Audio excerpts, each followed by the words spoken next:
Amin'ity androany ity isika dia andeha hiaraka iombom-bavaka ho an'ity tanindrazana malalantsika ity. Hiaraka hivavaka isika tompoko. Andriamanitra rainay io,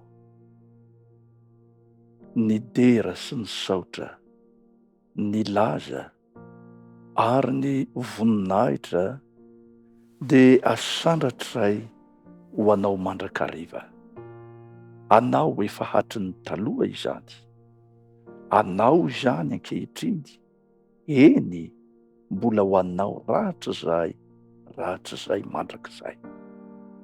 Koa dia manandratra izahay Tompo, ny fisaorana anao ihany koa, satria ho raisinay tombontsoa lehibe ny mbola ahazahoanay miray fo, miray saina, manandratra vavaka eo anoloan'ny seza fiandriananao.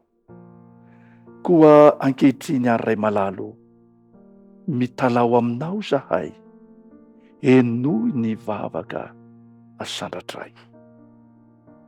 Mangataka izahay Tompo, ny amelanao ny tsy fahamendrehanay rehetra. Ankehitriny ihany koa Tompo malala, hivavaka manokana izahay ho an'ity tanindrazana malalana ity.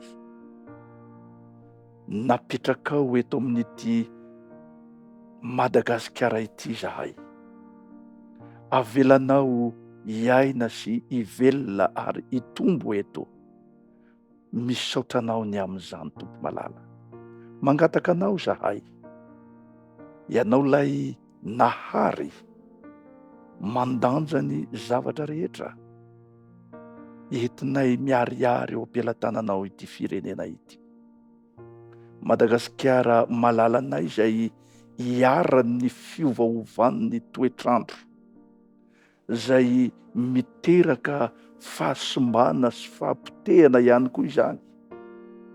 Tompo malalo, mitalao aminao zahay, midira antsehatra.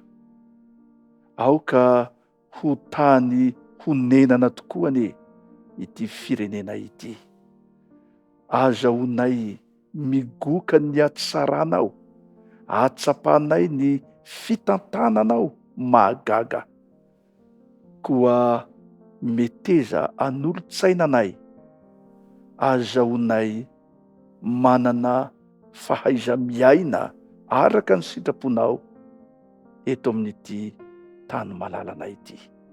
Mitalao aminao ny tompon'andraikitra rehetra, omenao ny tsilosaina, azahoana ihany koa mitantana sy mifehy araka ny sitraponao. Fantatray Ray malalo fa manana zavatra heverana sy mahasoa ity taninay ity ianao. Koa dia aoka izahay tsiraray avy, atsapa izany eo amin'ny ataonay rehetra sy ny sainanay rehetra, ary hiada-pinaritra eto amin'izao tany nametrahanao anay izao. Amin'ny anaratsoanao Kristy no hanononanay izany vavaka izany, misaotra raha io. Amen.